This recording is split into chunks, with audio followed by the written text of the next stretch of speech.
Welcome, everybody, to Bearcat Insider. This is the Shallowater post-game report. I'm Chance Kirby. I'm with everybody's favorite assistant coach, Travis Marsh, and we're going to start it as we do every post-game. How you feeling? Awesome, and that's because we're playing football on Thanksgiving week Instead of deer hunting? Yeah, instead of deer hunting.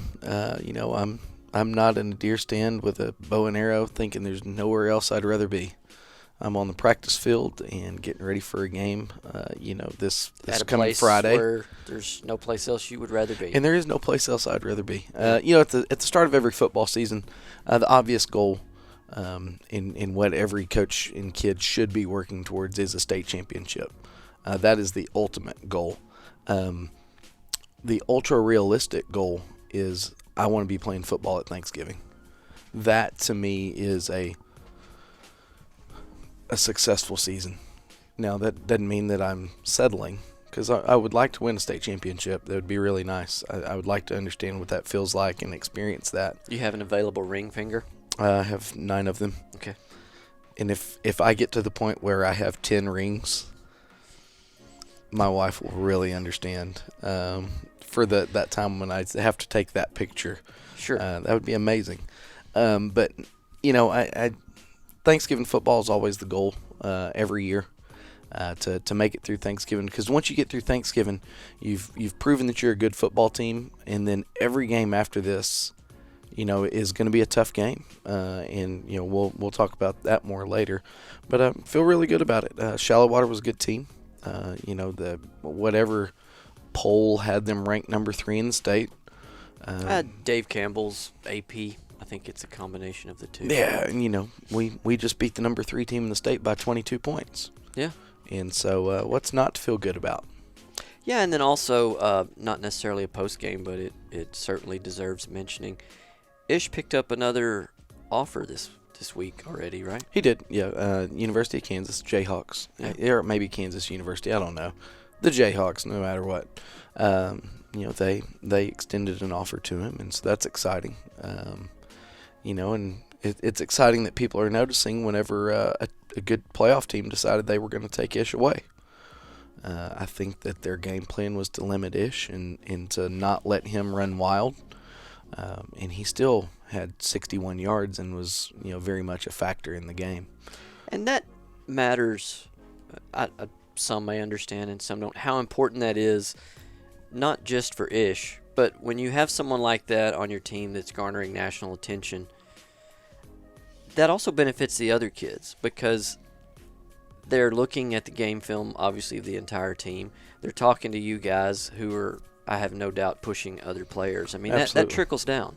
It does. It does. And, you bring up other prospects. You talk about just the overall nature of the team, and you get your film out there, and you get noticed. And, it's just one of those things where that's fantastic for Ish, and that's great. But the main thing is we have to keep winning.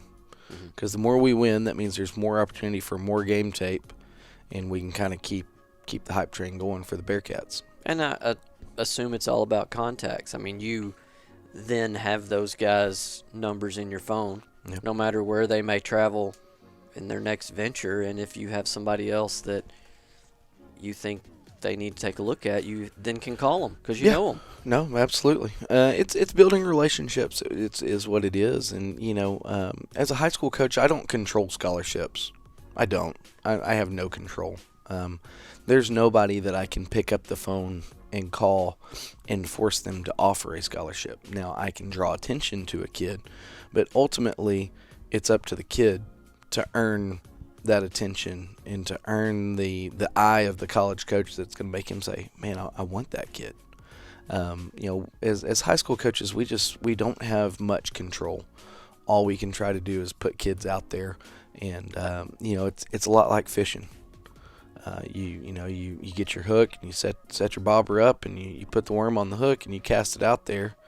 And I've gone through plenty of afternoons where nothing hit. And then I've gone through some afternoons where, I felt like I was pulling a fish out of the water every 5 minutes. And it's the same concept. We're trying to do everything we can to put these kids in a position to be successful, put them out there. We're constantly sending out prospect lists to colleges that request them. We're constantly, doing things that we can to try to help these kids find a home to play at the next level if they so desire. But it's so far out of our control that, I don't know what the magic formula is except just keep winning. It doesn't hurt. No, it helps quite a bit. Sure does. Well, if there's nothing else as far as the intro, let's take a break and then come back and get into the game. Bearcat fans, one thing that I love about walking into the field house is looking at all the old pictures that you have from years past and being able to relive the history of those great teams and great players. And I love walking through with my sons and showing them a picture and saying, man, look at that guy, and telling them a story about a great play. And you can have the same opportunity to do that with your family by using Ashley Marsh Photography to capture your family's great memories. Seeing those pictures of your family will allow you to talk to your kids or your grandkids and tell great stories about things that you've done or things that you've seen or just funny memories that you might have. So if you ever want to document your family's history, please contact Ashley Marsh Photography. You can find her on Facebook, on Instagram using Ashley Marsh Photography, as well as her website, ashleymarshphotography.com. Located in Pilot Point, Texas, the Chandler family has been making custom cabinets for over 40 years. As a team, Chandler Cabinets is committed to designing and building the perfect cabinets for you. They will make the process comfortable and stress-free by personally guaranteeing a superior product built on the standard of superior craftsmanship and immaculate customer satisfaction. From concept to completion, perfect form and function. Chandler Cabinets is an award-winning company with a reputation for consistent innovation at the highest level of design. You can find more information on Chandler Cabinets at chandlercabinets.net or on their Facebook page, Chandler Cabinets. Chandler Cabinets, 40 years of excellence. Well, a big thank you to our sponsors. Before we get to the game, I want to address two things. Great. Yeah, these are good haymakers. I want to talk about two things that actually you brought to my attention. Wow. Yes. I'm trying to think of what anything I bring to your attention has any relevance regarding football. One thing is people are wondering about this process of playoff sites. Yes. And how all that goes down. It's an amazing mystery of those of us not included. Okay. Because we've read Friday Night Lights way back long ago, and Yeah. you think of these old late-night diners and flipping coins and swapping VCR tapes. And Well, and, thanks to Huddle. probably not as romantic as that. Thanks to Huddle, those days are over. Yeah. I know early in my career, I was at University High School in Waco, and we had a huge district. And I can remember getting in my car early in the morning with bundles of DVDs or whatever it is that the other school wanted to trade, and waiting at gas stations. And it was funny because you'd get there at 4 or 5 o'clock in the morning, and there'd be about 10 other cars there running with their lights on. And what you did at the time is you got a sheet of paper and you put it in your windshield, and you wrote Waco University or Lampasas or whatever school you were with. And then you'd walk around the cars and you'd find the guy that you were looking to trade with, and you'd knock on his window and wake him up and be like, hey, Coach Roberts, I'm Coach Marsh from Waco University. Here's our trade tapes. And you'd get theirs, and then you'd go on your merry way. And I can see why they don't do it at rest stops, because you could end up with the wrong intended interaction. Well, yes. It was dicey. There were a couple times where it'd scare you a little bit. And, I remember one time an old man knocked on my window, and he goes, what are y'all doing? So we're waiting to, and I explained to him, and he understood. But I could see how it'd creep some people out. But, those days are over. But so the playoff sites, you look ahead and you start sending emails and making phone calls after looking at the map of who your potential opponent could be. And you start calling stadiums that are within, a decent drive for both schools. And All right, let me stop you right there. Yeah. First question. Are you picking only one site, or do you want to have two sites to present to the other team? So this past week we had 5 potential sites that we could play wall. Okay. And we had 4 potential sites that we could play bushland. Okay. I'm sorry to interrupt. No, you're Go fine. ahead. You're fine. It was a good question. Okay. But so you have all these potential sites set up because there's no guarantee that it's going to be agreeable with the other school. And so you get these sites set up, and then, okay, we find out we're playing bushland.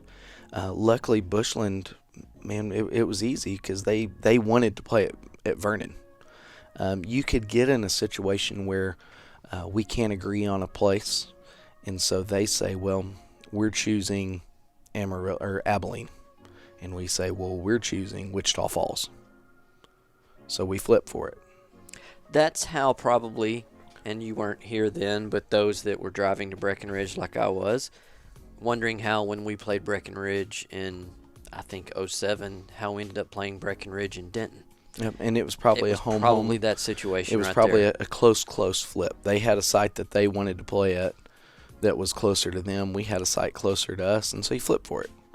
Now, we don't meet at a gas station to flip. Okay.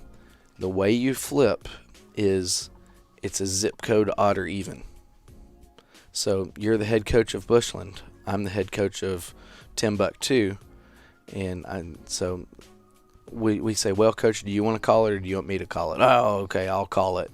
And so I say, odd or even, Pilot Point. Even. Okay, you just won the toss. But that's easy. Let's do a real one. You ready? Yeah. Marfa. Odd. Did you really know Marfa's zip code? No, it's 50-50, man. All right, 79843. So see, I would have won. Okay, so and now what happens? So if we were flipping for sites, I would have gotten my site. Okay. So you're not flipping for everything you brought to the table. You might have multiple flips on one conversation. Yeah. So say we hate each other, similar to real Valid. life. Okay, so we're going to fight about everything. I'm not going to give you anything easy. Okay. You always flip for home and visitor. All right. That's something that's always going to happen. We're always flipping for home and visitor. Okay. Unless it's something like you tell me, man, I just really want to wear my all whites. And I say, well, gosh, I really want to wear my all blacks. Let's talk about something that's more likely. Don't you guys butt heads a lot on which chapter is going to referee the game? You do, but you never present your home chapter. Okay, Because but I'm saying, that's is that just- something that's flipped over? Yes, it can be. Yeah. If you don't agree on Abilene, or you don't agree on Pecan Valley, or you don't agree on Wichita Falls, usually what you do is you either flip or you just go with something completely out of the blue. You both eliminate the two you want, Yes. and then take what's left. So, for example, on Friday night, I do believe San Antonio is coming to ref our game in Vernon. Okay. The San Antonio chapter. It's as neutral as we can possibly get, and that was agreed upon by both Coach David and the coach of Bushland. Because I'm sure you have not had an opportunity to dislike the San Antonio coaches yet. Not this year, yet, or refs this year. Not yet. So but now time you do. time is ticking. But that's the way it all works. Is a lot of the time, and a majority of the time, everything's easy. Well, when does the call happen? Right after the game or Saturday morning? Sometimes on the bus ride home. Okay, because it was delayed this week. I'm just using that as an example. Yeah.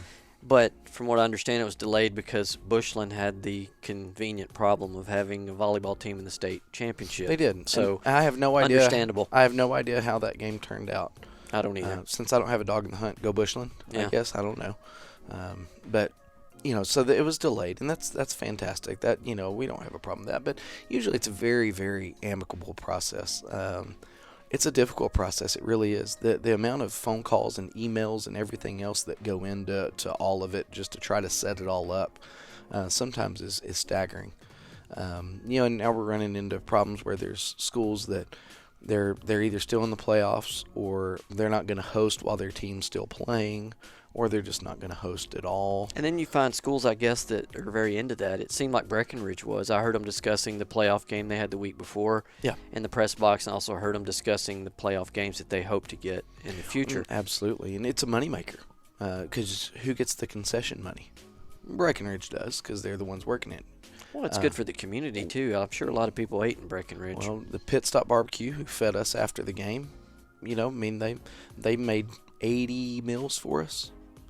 So they just added 80 meals to whatever their already daily ticket was. So it is a boom for the local economy if you're a place like Breckenridge. In the history of ever, in my mind, we've only hosted one playoff game, and that was a Gunter-Collinsville game at Massey Stadium. Well, maybe we can work to change that. Yeah. I don't know usually we're in the playoffs, which is a good thing, which I Yeah. guess that makes it difficult to find people to work it. Yeah. No, but we could make it happen. Yeah. So anybody listening, keep us in mind. Bearcat Club, you want to raise some revenue. Yeah. I got an idea. And it's really good for your community. It's great for the I guess you could say the prestige of your program and things like that. As long as your facilities are up to par, you can really make a good go at it. But so that's the process that goes into the playoff. Now, the other thing that you asked me about, and I don't know where you get these questions from. I have trouble thinking that you're original. I think I know where you're going, and I saw you Friday. Is that where you're going? Where you were standing on Friday night? Yeah, because you asked me. You yeah, asked I me saw on it, Saturday, and I was like, but why are you asking me this? I knew why you were standing there, but I have no doubt that people were looking at you thinking, why is he over there in timeout and not talking to the team? Yeah. Or someone that wants to be cranky. Let me try a character for the first time ever on the Bearcat Insider Lord. podcast. Why is Coach Marsh standing over away from everybody else? Why didn't he want to be a part of the team? Yeah, and so there is a rhyme or a reason. And Tell us, Coach. Since you asked me, and we agreed at the time that you asked me, I said, let's talk about this on the podcast. I'm not in timeout. Coach David has not banished me from the team. What I do is I keep an eye on the opposing team's huddle. And you look for anything. Who do they talk to longer than they talk to everybody else? If it's a punt and all of a sudden they talk to the punter for forever, how long can you talk about, hey, get the snap and kick the ball? And so you look for that. You look for personnel groupings. You look for, do all the players react to a certain player? If the up back's number 22 and now all of a sudden everybody's hitting number 22 on the head, you're thinking, why are they doing that to the up back? I can give you an example of that, sort of. Okay. Not that I was when Pilot Point had to do the continuation of the Pottsboro game at Massey Stadium. I think it's one of the many mud bowls we had, and Pottsboro was playing. I sat at the game with coach Chad Worrell. Watch the game. Pottsboro is on the 5-yard line. It's timeout. Chad hits me in the ribs and the elbow, like I was talking about. He says, they're going to pass this down. I'm like, why do you say that? He said that quarterback took a towel and dried off his right hand. And sure enough. And Chad saw that off a timeout. So yeah. There's some... I'm sure they have a guy watching us in timeouts too. Well, and if they don't, why wouldn't you? Yeah. If it's a defensive timeout or a special teams timeout, that's whenever I do that. When it's an offensive timeout, I'm typically listening to Coach Peacock and relaying what he wants me to tell, Max or somebody. I'm relaying the message to them, so I don't do it whenever it's an offensive timeout. But if it's a defensive, you're not standing over doing nothing. No. I know that people would probably think that at times, but no, there is a rhyme and reason, and it's something that I've kind of always done early in my career, just because maybe that's the one thing that helps us sniff out a trick play. Yeah. Maybe, or not. Or maybe I waste my time and look like an idiot standing by myself like I'm in timeout. But it could be the one thing, if it ever works once, it's worth it. The difference. Yeah. No, it's worth it. So that's why on a defensive or special teams timeout, I'm typically, even with the opposing team's huddle, and just laser focused on them, trying to glean anything I can from their body language or. Quick note then, if we're going to pick on you, yeah, we might as well answer this one too. Oh, great. Why do you wear a different colored shirt? I've worn that orange polo every game for 2 years now. Okay. I assumed it was where they could find you for That's signals. This is what gets me for guessing. No, it's the lucky shirt. Wow. So, maybe I should have warned you I was going to ask that question so you could give something more solid. The kids hate it whenever I wear orange and they're wearing orange because they say I kind of blend in with the sidelines. Yeah. But they're going to get the orange shirt for a considerable amount of time just because that's my lucky orange shirt. All right. Well, let's move from the sidelines to the field at Buckaroo Stadium. Well, I tell you what, let's do this before we take a quick commercial break. I want to go ahead and get Shallowater's touchdowns all out of the way. Do it. All right, and so because I'm not going to talk long about them because there's no reason to. I'm going to harp on the first one, though. The first one was a long pass play off of a offsides penalty. Okay, first off, stupid of us to jump offsides. I actually thought that they jumped. Shocker, I disagree with the officials. But nevertheless, old number 8, he led a guy behind him on a free play. And it did not turn out well for him whenever he got back to the sideline. He got chewed on a little bit for that. But positively, he did pick it up for the remainder of the game. I do believe that was the last long ball that was caught on him. So that was how they went up 8-0. They did convert their 2-point conversion that we talked at length about in the pregame show, that they do not kick extra points. The next score, they had the ball. It was 8-7. Short touchdown run. They go up 14-7 because we stopped them on the 2-point conversion. The next one was a long touchdown, or not a long touchdown pass, but a touchdown pass kind of over the middle of the field. I do believe it was somewhere between 20 and 30 yards.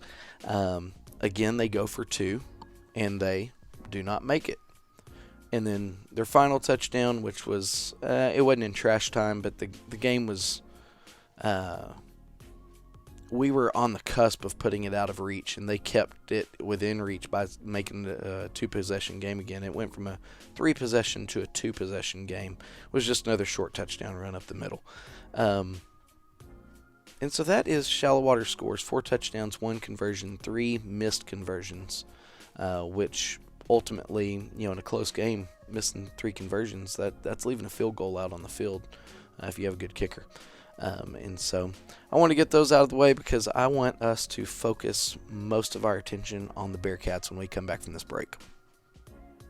Since 1983, the Scott Walker Insurance Agency has been covering the insurance needs of Pilot Point. Regardless of what that need may be, they have you covered, offering homeowners, auto, life, farm and ranch, and commercial. Give them a call at 940-686-2692. That's Germania Insurance, the Scott Walker Insurance Agency, located just north of the town square at 211 Scott Lane in Pilot Point, Texas. Scott Walker Insurance Agency, always there to help. We want to wish our varsity cheerleader, Abby, a great senior year. Love Mom, Dad, and Michael. Hi, I'm Greg Pelzel. Here at Pelzel Printing, we do custom embroidery, custom screen printing, and promotional product. You can reach Greg Pelzel at 940-453-5443. Go Bearcats. Thank you again to our sponsors. Without them, this show would not be possible. So, again, you're without notes, but it's because your phone died this time. I would love to say that's all of it, but I didn't take notes again. When we don't have video, I don't watch the game and take notes, which some of you out there listening are thrilled by that, so you're welcome. All right, so we start the game. Our first possession of offense is 8-0. You're worried. A little bit of worry at this point. And that's what I was going to ask. We talked about in the pregame for those that listen. By the way, anyone that's hung up on analytics, this may interest you. We had more listeners in the Lubbock area than we did the DFW area for our scouting report. Oh, I hope they had fun learning about themselves. Shout out to Shallowater. Okay, back to it. So they go down and score, which you and I had talked about, that they were going to get their scores. So, yes, you were a little bit worried, but they scored on a big play. They scored on, as you spoke about before the break, they scored on an offsides free play.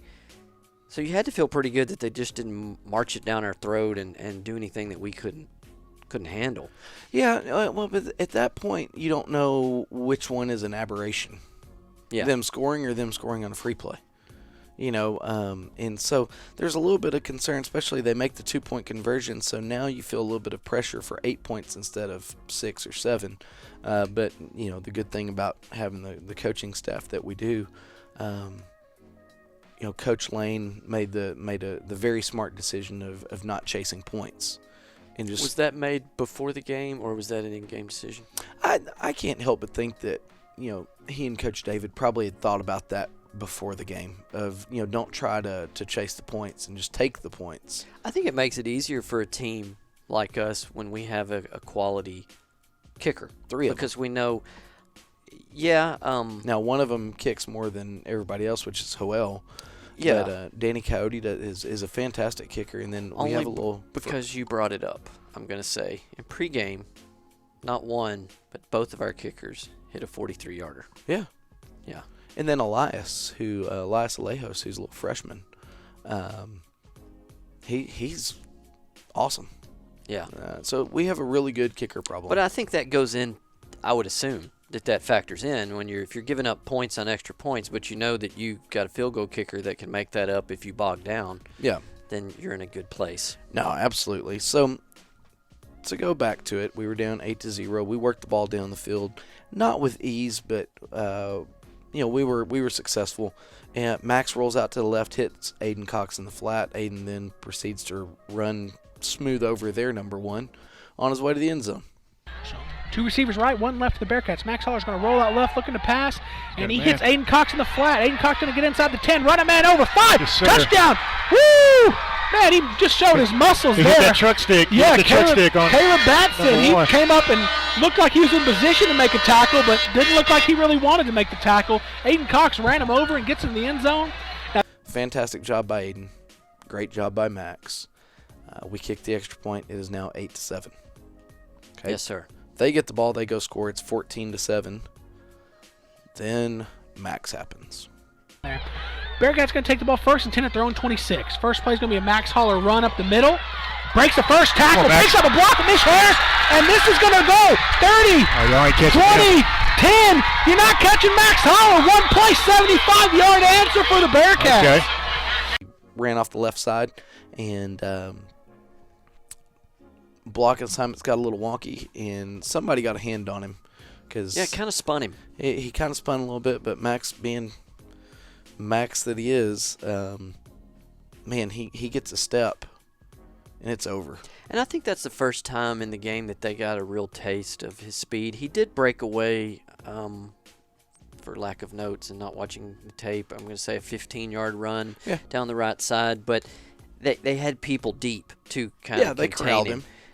But like we always talk about, and we refer back to when you were in school with Brad Baca, that was the first time Shallowater got to experience full throttle Max, and their angles were all wrong. Like we always say, it's just you have to see it to believe it. It's real. Pardon my French. It's the damnedest thing I've ever seen. Yeah, I mean, it is.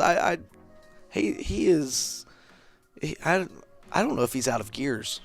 Yeah, I feel like there might be another one in there. Yeah, if he feels threatened. Yeah. Then adrenaline might kick in. Yeah, I mean, I just feel like half the time he gets out there in the open field and it's just like cruise control. Like, he's got the top down and his elbows out the window and he's just kind of, yep, here I go. Yeah. It's a little Sunday stroll for Max, but and then talking about our psyche, to me, if I'm on the Shallowater sidelines and I'm Coach Wood, that bothers me more than what they did to us, because we score on 5 plays, I believe, on the first drive, and then they work it down and score. And then they kicked us, and then one play, we're back. It started all over again. Well, and I like movies, I do, and I'm not even gonna lie and say that I know exactly which movie it's from, but it's a Marvel movie, Avengers, something like that. That means I haven't seen it. You haven't seen it because you're old. But they talk about, well, we have this and we have that, and the line is, yes, but we have a Hulk, in reference to the Incredible Hulk. I kind of feel like that's the same way we are. Is they talk about, oh, well, we did this, and it's like, bam, ace of spades, but we have Max. Yeah, because that's him, and he is not his personality. He's not an absolute spark plug because of his personality. He's an absolute spark plug because he lays it all on the line every Friday night, and then boom, 70-yard touchdown in the middle of a playoff game against the number 3 team in the state of Texas, and he makes them look like, pardon me, Shallowater, the 3rd worst team in the state of Texas on that play. Yeah, because they don't have any. I mean, they touched him. It didn't matter. He didn't get knocked down. And then we'll talk about not getting knocked down later on. And then he goes off to the races. And then they can't even – the gap just widens the longer he's running. And that's where in the pregame we talked about in the scouting report that I likened it to Rocky.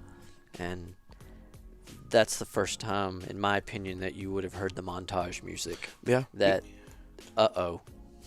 Yeah, and Aiden's touchdown kind of put him on notice. Yes. Running somebody smooth over, that's like, oh, okay. And then when Max does that, that's whenever it goes from, oh, okay, to, oh, okay. Like, oh, no, this is not good. Yeah, and they had to. They're as active online as all the rest of us are. I mean, that's proven by them listening to our scouting report. Sure. The talk that everyone in the state was saying from them is, y'all haven't played anybody. And maybe they have, maybe they haven't, who knows. But I'm with you. I think that's when they said, we're playing somebody now. Well, the further east you go, the more speed there is. Mm-hmm. And that's not a shot at West Texas. That's just, it's just even us, when we start going east, man, all of a sudden, we might have the fastest kid, but they might have the second, third, fourth, and fifth fastest kid. Yeah. And so it gets interesting. But so after Max decides that he wants to hit from distance, he makes it a 21-14 game with a 1-yard touchdown run. Yep, here we go. Taking our time getting the play in. Two receivers split way out left for the Bearcats. I left formation. And Jay Cox is the fullback. Well, they stuffed the quarterback sneak so hard that Max Holler got pushed backwards, but then bounced out to the left-hand side in for the Pels and Princeton touchdown. 4:40 left in the second quarter. Bearcats take the first lead of the area round of the playoffs here. Play that horn over there. Max is turning into quite the hammer there. But that was even exciting. It was. He tried the old sneak, and they clogged that up. Man, the clog is an understatement. They had watched some film.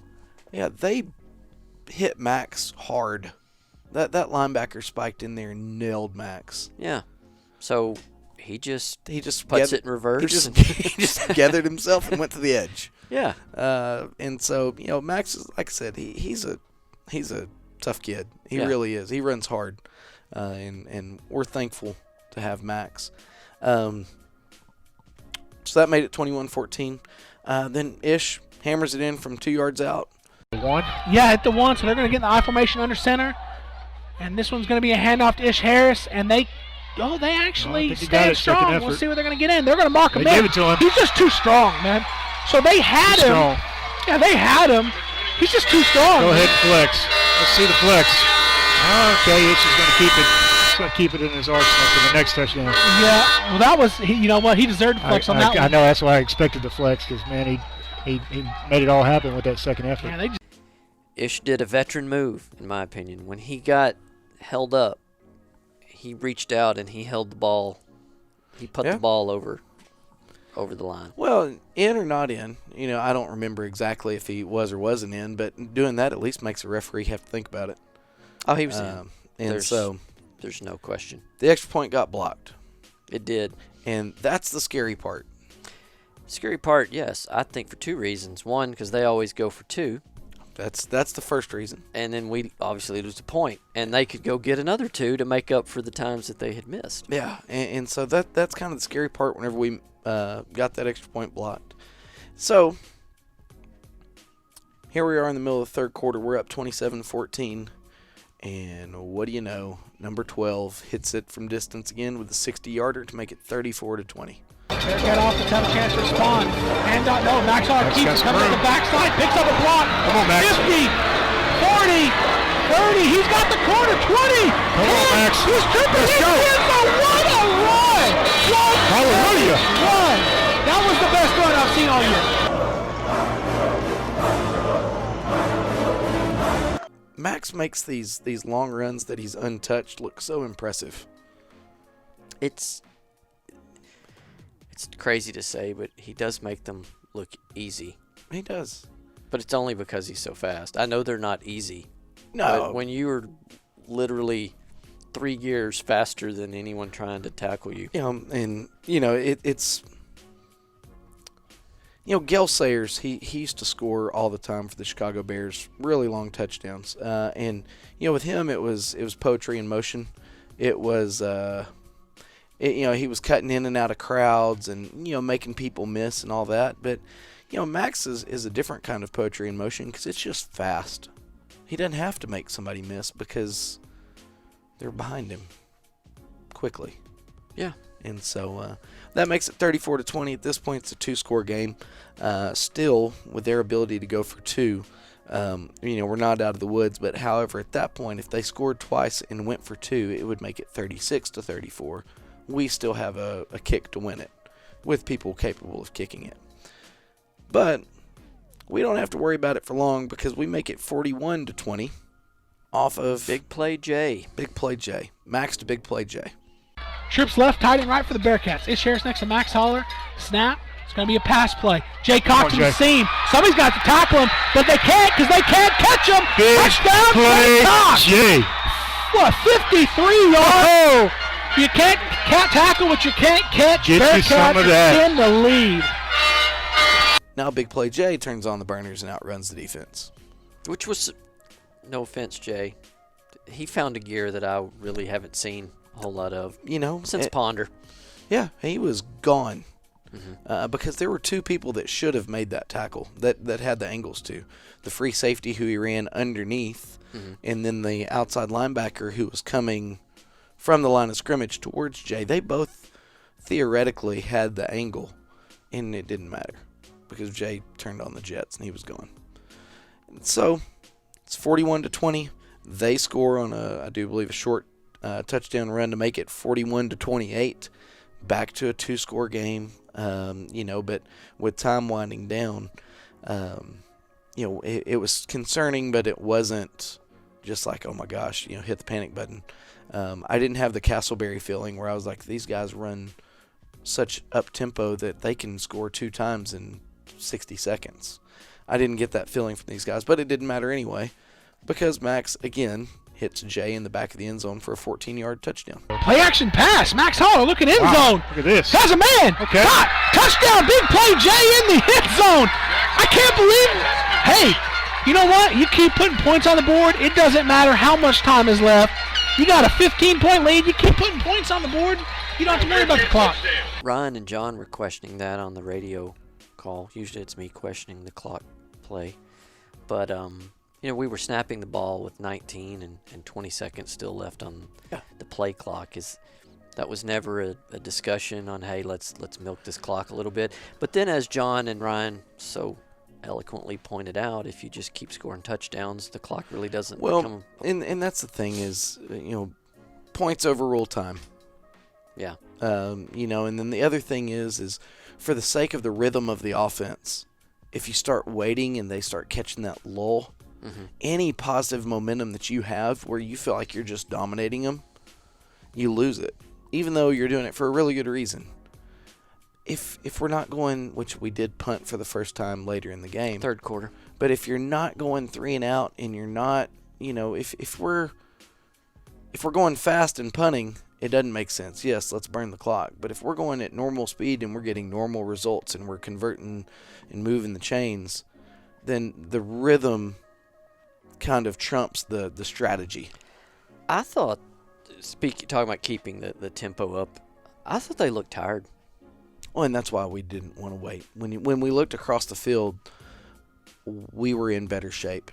And that's nothing against them. They were beating the heck out of people all year, and I know you and I have talked about how you want to get other kids in. You don't want to risk injury, but there's something to us having to go to the 4th quarter in games. I don't know if you remember Refugio. We've talked about it in a past podcast. Yeah, and that's why.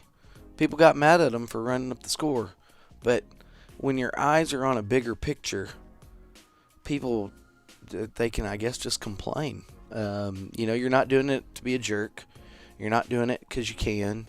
You're doing it for a good reason. And so you just kind of have to make that adjustment. Unfortunately for us, we were in a dogfight most of the year. It felt like having to finish games. Yeah. And so it ends up benefiting you in the long run. And people have said that about Pilot Point in the past. People have questioned our stamina and not. It's been back when I was in school, but there was a question of that about Pilot Point then.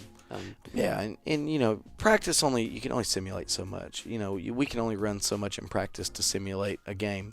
You can't simulate the guts and the desire that it takes to finish a fourth quarter. Yeah. You just can't. Because no JV kid's going to try to lay the hammer to you like a kid from Ponder's going to. No, they're not going to have the speed that a kid from Shallowater is going to have in the fourth quarter. And so you can't replicate it in practice. You can try, and you do, but you know that there's no substitute. Yeah. So with Max throwing the ball to Jay in the back of the end zone, that takes us to our final score of 48-26, which is a 22-point win for the Bearcats. So let's take a quick commercial break. When we come back, we're going to talk stats.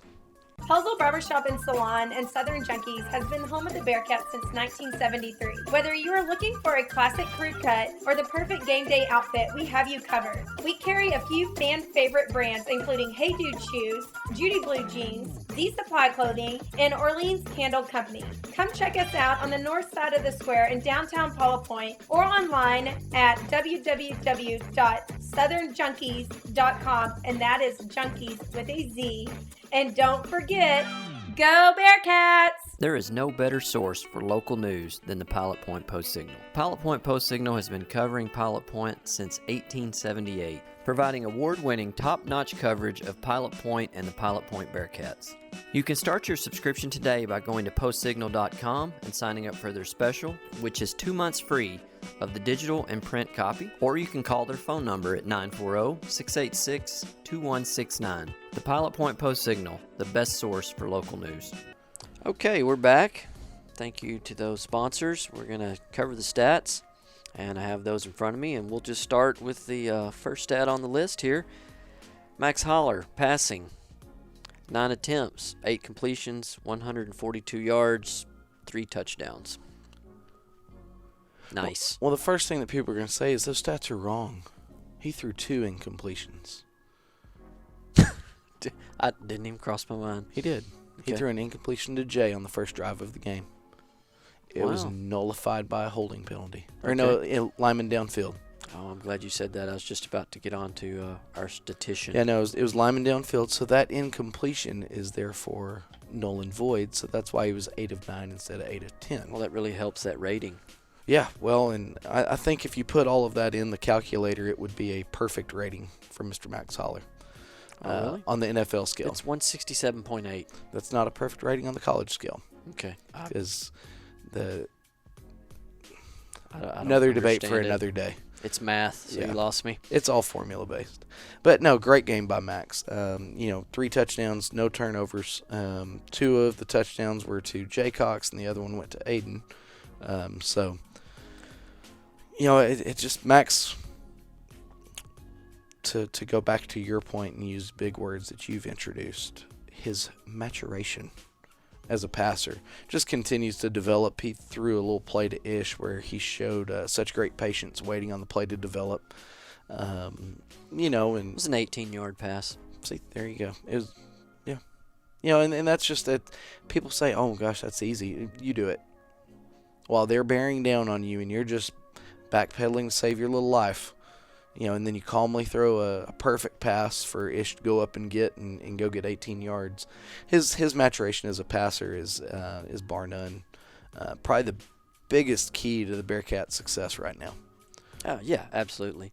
And it's crazy to think, which there's no way when you consider the quality of the quarterback we had last year, but imagine if this was Max's second year at QB. Yeah, or, I think Jacob started over 30 games. Yeah. Max is he hadn't even started 10 yet. Yeah. Wow. Yeah, I mean, forget the midseason injury that cost him, I do believe, 2 or 3 starts. I want to say 3.5 because the Ponder game, he still wasn't Max. No, he was still trying to figure out. A half Max is still awesome, but he was not the Max that A you see quarter, now. a tenth of Max is a better quarterback than I ever would have been. And we're not even going to go I into was thinking, that. why, don't even We're not even going to suggest. go into the percentage of Max that is a better quarterback than you. Yeah, no kidding. Maybe 1%, and that might be generous to you. That's all right, moving on to rushing. Shocker. Max had 14 carries, 247 yards, 3 TDs. A little over 17-yard average. 17.6. Okay. Almost an 18-yard average. Yeah. And, man, 2 of them were 130 yards on 2 plays. So that's still 12 carries for 110 yards, which is still almost a 10-yard average, even when you take out his longest run. Yeah. And he still had the quarterback sneaks, which are, a 2-yarder. And so a design 2-yarder. A He design doesn't have the 2-yarder. opportunity. Yeah, I mean, if one went the distance, that'd be fantastic, but you're not banking on it being a big play. No. And so, that's just, again, Max took advantage of what he could. And I agree with you. I think the focus was to take 21 away. And he still got, moving down, he was our second leading rusher with 12 carries, 61 yards, and a touchdown. Still a 5-yard average. And, most people. 5.1. And that's kind of your benchmark that you want to look at as far as running back goes, is are they above or below 5 yards? Yeah, and it shows it's really pick your poison. And they chose Ish, it looks like, for this game. Well, and the team that can stop them both is probably whenever our playoff run's over. Yeah. If they have the athletes and the scheme to be able to do that's probably going to be the end of the Yeah, run. if they're coming into our game and they're like, we're just going to stop everybody, then yeah. Hats off to them. Yeah. Y'all listen to the post-game show because we'll say, hey, y'all won. I'll be kind of humdrum, middle of the road, and you'll be completely beaten down. Yeah.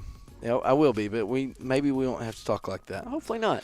And then, we also had 2 other ball carriers, just real quickly. Tyler had 4 carries for 18 yards, and then Curly, everybody's favorite, had 1 carry for 17 yards around that left side. There you go. Curly Brockman in the house. Yeah. I know John loves him some Curly. John loves him some Curly. So, and that's good to be able to have TK and Curly in there to kind of relieve some stress on Ish. And we can get Ish off the field and rest him, a little bit. Yeah. Then receiving, what do you have for me? Pass catchers. Can we talk about one more thing about Ish? Of course. He ran into some – I actually want to talk about not just Ish. We had 3 personal fouls in that game. That's very that's not like us. That's not like a Bearcat team. Was it the pressure – the higher intensity pressure game? Well, and Coach David says it the best, that you have to learn how to control your emotions in a pressured situation. And 2 of those were lack of control. Is that what you're fishing for? Well, the first thing I almost said was stupid, but I was trying to think of a different word that was a little bit more judicious. They were ill-advised. They weren't thought through. They were completely not what we want from our football team. And Coach David even said it whenever he said, I can handle a personal foul because you played so hard to the echo of the whistle that the referees are like, hey, man, you pushed it too far. You played too hard. You were a step too late. I can handle those. And like Coach David said, he can handle those because those are – it's almost that you're taking away the hustle from a kid if you do that, or that extra effort, or the stuff that we love about football. You're taking it away. Or 2 of the 3 were after the whistle. Were just they were awful. They weren't what we want. And I think that those kids have been talked to, and I'm not going to bring it up because it's not worth pointing those 2 out for what they did, but man, they can cost you, because one of them was on 3rd down.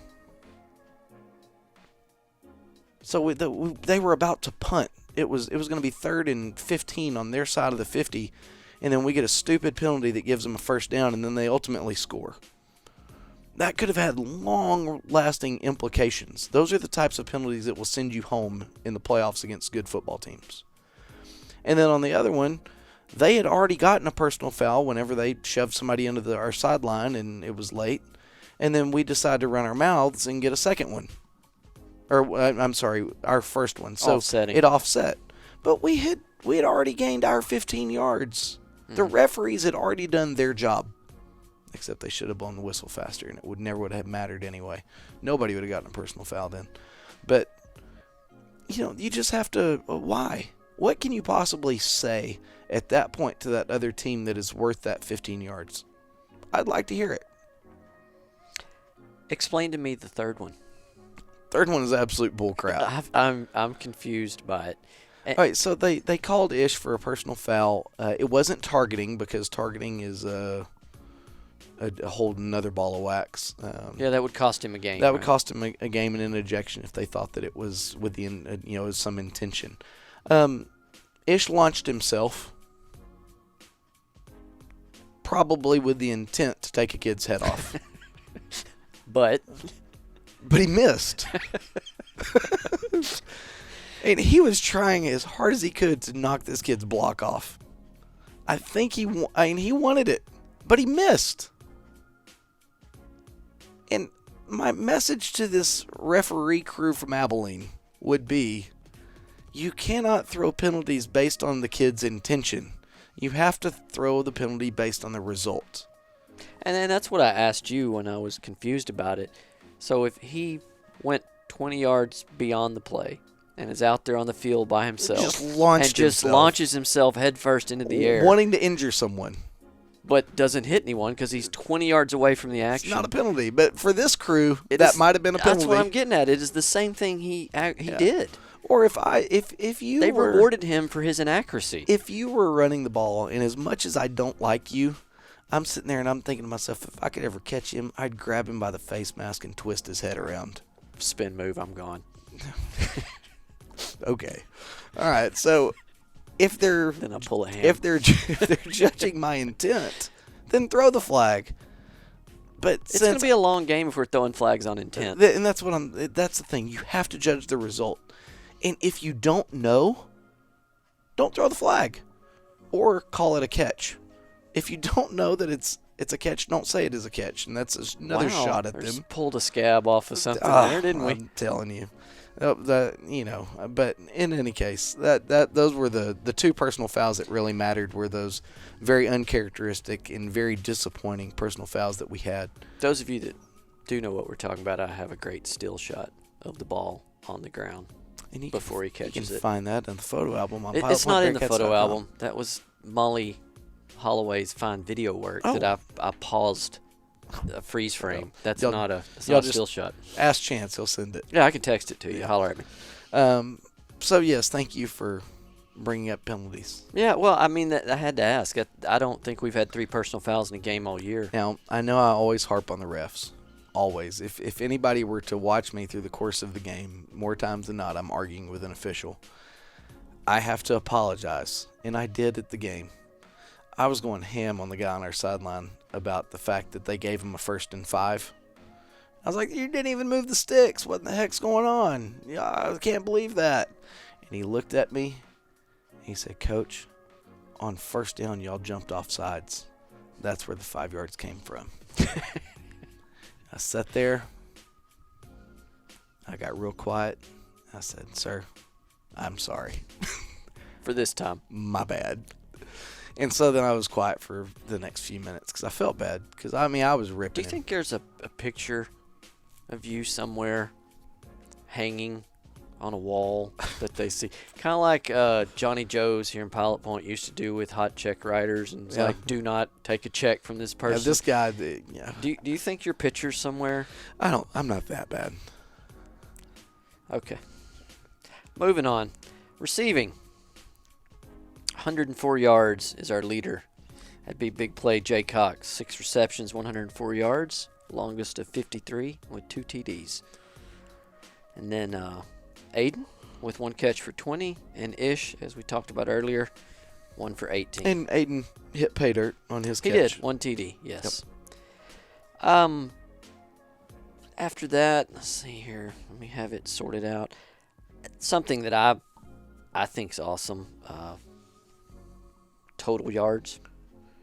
Max Holler, 389, 6 touchdowns. It's a good day at the office. That's a good season for some. Yeah. I mean, you know.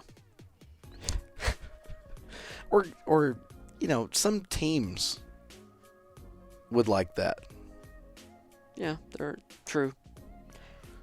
In the era, I would have gladly taken that. Maybe over 3 games.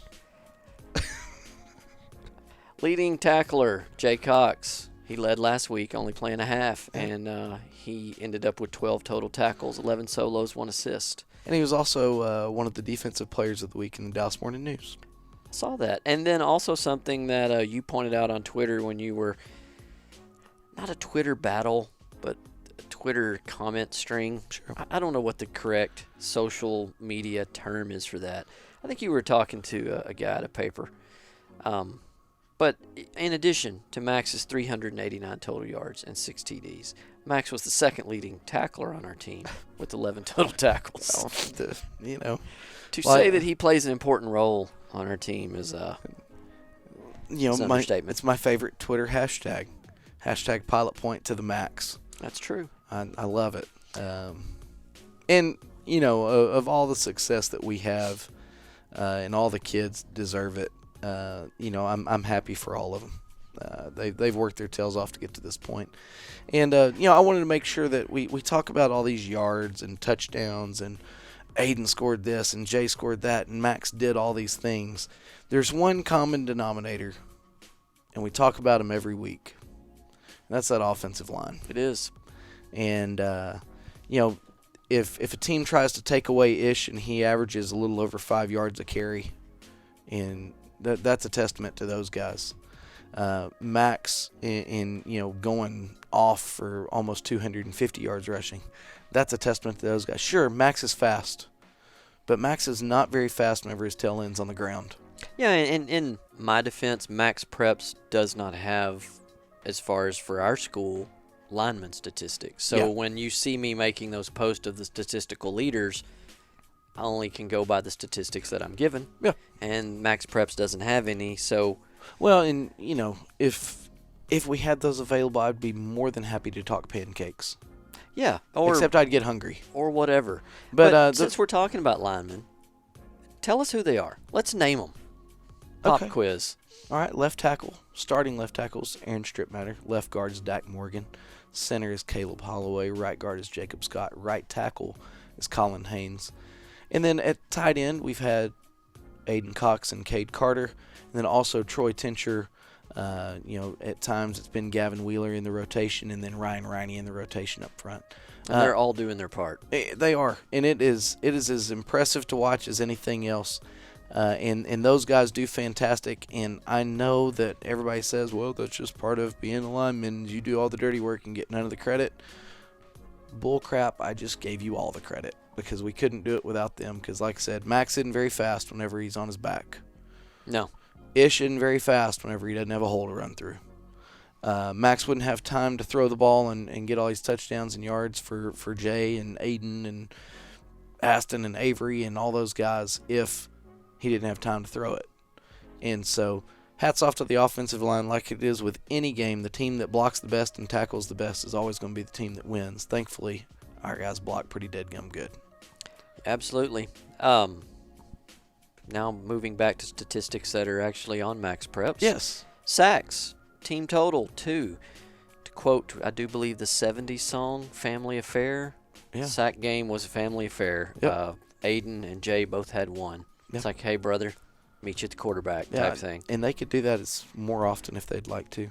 I wouldn't be opposed. No, I wouldn't be upset to have to talk about it. Nah, but, defensively, once we settled in, we were playing pretty good. I would prefer one of them win. Just speaking from a graphic design standpoint, it's easier for me to do one picture than 2. So if somebody wants to win between that rivalry, but I hope they keep tying. Yeah, and I hope Quentin gets in on it. Get all you want. One fumble recovery by Avery, which was important. To quote the Green Bay Packer announcer, that was the dagger. That was the dagger.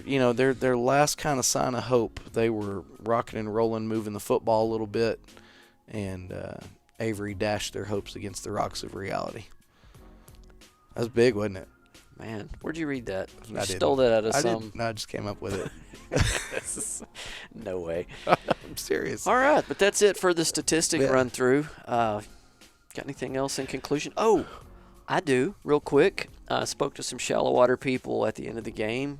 They wished us all the success in the world moving forward, and they gave me a name of the most famous person in Shallowater. Perfect. I believe his name, and I should have researched this before, was Ben White, and Okay. he is a musician, just like the gentleman from Clyde was. Elliott Park. Elliott Park. But So now Ben White is going to be forever etched in my memory. I am typing as I'm talking, trying to figure out his name. But Vamp here, talk about something, Coach Marsh, while I'm looking this guy up. Okay, well, while we're looking up Mr. Ben White, this Friday, Vernon, Texas, 5 p.m. versus the Bushland Falcons. Okay, we want everybody to travel safe. You're only going to be able to purchase tickets online. There will be no tickets sold at the gate.